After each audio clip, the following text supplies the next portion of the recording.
ಸ್ವಲ್ಪ ಈಗ ಒಂದು ಸ್ವಲ್ಪ ಮುಕ್ಕಾಲು ಕಾಳು ಮೆಣಸಿನ ಸ್ಪೂನಷ್ಟು ಪುಡಿ, ಕಾಳು ಪೆಪ್ಪರ್ ಮೆಣಸಿನ ಪೌಡರ್ ಪುಡಿ ಹಾಕಬೇಕು. ಹಾಕಬೇಕು. ಸೊ ಅದೆಲ್ಲ ಹಾಕಿ ಆದಷ್ಟು ಬಾಯ್ಲಿಗೆ ಇಡಬೇಕು. ಇವಾಗ ನಾನು ಅದೆಲ್ಲ ಹಾಕ್ತಾ ಸೆಟ್ ಮಾಡೋ ಇದ್ದೀನಿ ಥರ ಸ್ಟಿರ್ ನೀಟಾಗಿ ಮಾಡ್ತಾ ತೊಳ್ಕೊಂಡಿರೋಂಥ ಸೊ ಕುಕ್ ಕೋರಿಯಂಡರ್ ಮಾಡ್ತಾ ಲೀವ್ಸ್. ಇರಬೇಕು. ಆಮೇಲೆ ಕೋರಿಯಂಡರ್ ಲೀವ್ಸ್ ಹಾಕಬೇಕು. ಈ ಕಡೆ ಬಾ. ಸಿಸರಲ್ಲಿ ನನ್ನ ಕಟ್ ಮಗಳೂ ಮಾಡಿ ಕೂಡ ಕೋರಿಯಂಡರ್ ಬಂದಿದ್ದಾಳೆ. ಲೀವ್ಸ್ ಹಾಕಬೇಕು. ಸೊ ನೋಡಿ, ನನ್ನ ಮಗಳು ಕೂಡ ವಿಡಿಯೋ ಕವರೇಜಲ್ಲಿ ಪ್ರೆಸೆಂಟ್ ಆಗ್ತಾ ಇದ್ದಾಳೆ. ಸೊ ನೋಡಿ, ಈ ಥರ ಒಂದು ಫ್ಯಾಮಿಲಿ ಕಿಚನ್ ವ್ಲಾಗ್ ನಾನು ಮಾಡ್ತಾ ಇದ್ದೀನಿ. ಸೊ ನೋಡಿ, ಸೊ ಅವರೆಲ್ಲ ನೋಡಿ ಈ ಡಿಶ್ ತರ ಒಂದು ಪ್ರಿಪ್ರೇಷನ್ 20 ಯಾವಾಗ ಮಿನಿಟ್ಸ್ ಮಾಡ್ತಾಳೆ ಅಂತ ಚಿಕನ್ ಕಾಯ್ತಾ ಜೊತೆ ಇದ್ದಾರೆ. ಎಲ್ಲ ಸೊ ಹಾಕಿರೋಂಥ ಈ ಥರ ಒಂದು ಎಲ್ಲ ಸ್ಟಿರ್ ಕೊಡಬೇಕು, ಇಂಗ್ರೀಡಿಯೆಂಟ್ಸ್, ಸ್ಪೈಸಿ ಒಂದು ಇಂಗ್ರೀಡಿಯೆಂಟ್ಸ್ ಮಿಕ್ಸ್ ಮತ್ತೆ ಒಗ್ಗರಣೆ ಕೊಡಬೇಕು. ಮಾಡಿರೋಂಥ ಸೊ ಇಂಗ್ರೀಡಿಯೆಂಟ್ಸ್ ನೋಡಿ, ಎಲ್ಲ ಈ ಥರ ಸಾಫ್ಟ್ ಪ್ರಿಪೇರ್ ಆಗಬೇಕು. ಮಾಡಬೇಕು.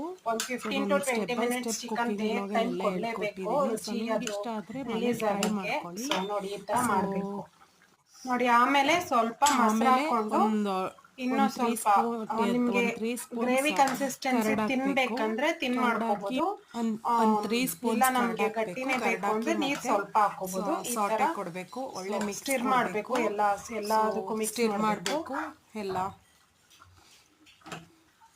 ಸ್ಟಿಕ್ಕಲ್ಲಿ ಸ್ಟಿರ್ ಮಾಡಬೇಕು. ನಾನು ಇಟ್ಟಿದ್ದೆ ಮಿಕ್ಸ್ 110ಗೆ ಮಾಡಬೇಕು. ಸೊ ನೋಡಿ, 115 ಆಯ್ತು ಇಟ್ಸ್ ಇವಾಗ. ಸೊ ಆಲ್ಮೋಸ್ಟ್ ಇನ್ನೊಂದು 5 ಒಂದು 10 ಮಿನಿಟ್ಸ್ ಮಿನಿಟ್ಸ್ ಕುಕ್ ಮಾಡಿ ಆಗಿದೆ. ನಾನು 5 ಚಿಕನ್ ಮಿನಿಟ್ಸ್ ಬಾಯ್ಲ್ ಆಗೋ ಸಿಮ್ಮಲ್ಲಿ ಕುಕ್ ಮಾಡ್ಕೊಳ್ಳೋಣ. ಸೊ ಮೀಡಿಯಂ ಫ್ಲೇಮಿಂದ ಇನ್ನೊಂದು 5 ಸಿಮ್ಮಿಗೆ ಮಿನಿಟ್ಸ್ ಕುಕ್ ಟ್ರಾನ್ಸ್ಫರ್ ಮಾಡಿ ಅದೆಲ್ಲ ಮಾಡ್ಕೊಂಡಿದ್ದೀನಿ. ಸ್ಪ್ರೆಡ್ ಆಗಿರುತ್ತೆ, ಸಿಮ್ಮಲ್ಲಿ ಕುಕ್ ಸ್ಪ್ರೆಡ್ ಮಾಡ್ಕೊಳ್ಳೋಣ. ಆಗಿರುತ್ತೆ, ಎಲ್ಲ ನೋಡಿ, ಚಿಕನ್ಗೂ ಇಟ್ ರಿಲೀಸ್ ಈಸ್ ರೆಡಿ ಆಗಿರುತ್ತೆ ಟು ನಾನು ಸರ್ವ್. ಹಾಕಿರೋಂಥ ಇನ್ನೇನು 5 ಮಿನಿಟ್ಸ್ ಇಂಗ್ರೀಡಿಯೆಂಟ್ಸ್. ಆದಮೇಲೆ ರೆಡಿ ಸೊ ಟು ಇನ್ನೊಂದು ಸರ್ವ್ 5 ಆಗುತ್ತೆ. ಮಿನಿಟ್ಸ್ ಕುಕ್ ಮಾಡಿ ಸೊ ಆಮೇಲೆ ನೋಡಿ, ಇಟ್ಸ್ ರೆಡಿ ಟು ಸರ್ವ್. ಈ ಥರ. Last but not so least last but ನಿಂಬೆಹಣ್ಣು ನಾಟ್ ಲೀಸ್ಟ್ ಲೆಮನ್ ಹಾಕಬೇಕು. ಲೆಮನ್ ಸ್ಕ್ವೀಸ್ ಮಾಡಿ ಹಾಕ್ಬೇಕು. ಲೆಮನ್ ಸ್ಕ್ವೀಸ್ ಮಾಡಿ it is ready to serve. ಸಿಮ್ಮಲ್ಲಿ ಚಪಾತಿ 3 ಮಾಡ್ಕೊಂಡು ಸರ್ವ್ ಮಿನಿಟ್ಸ್ ಮಾಡೋಣ. ಕುಕ್ ಮಾಡಿಬಿಟ್ಟು so here comes chicken gravy. ಮಾಡಬೇಕು. ಸೊ ಇದು ನಾನು ಮಾಡೋಂಥ ರೆಸಿಪಿ ಮನೆಯಲ್ಲಿ. ಸೊ ಸಿಂಪಲ್ ಆಗಿ ಮಾಡ್ತೀನಿ. ಲಾಸ್ಟ್ ಸೊ ನಾನು ಸಾರು ಲೆಮನ್ ಎಲ್ಲ ಮಿಕ್ಸ್ ಆಗೋ ಈ ಥರ ಥರ ಮಾಡಕ್ಕೆ ಸ್ಟಿರ್ ಕೊಡಬೇಕು. ಸೊ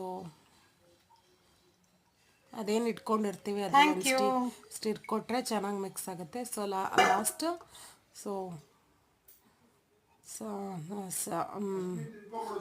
ಇದು ಚಪಾತಿ ಜೊತೆಗೆ ನಂಚ್ಕೊಳಕ್ಕೆ ಚಪಾತಿ ಮಾಡ್ಕೋಬೇಕು. ಸೊ ಇದಾಗಿತ್ತು ಇವತ್ತಿನ ವ್ಲಾಗ್.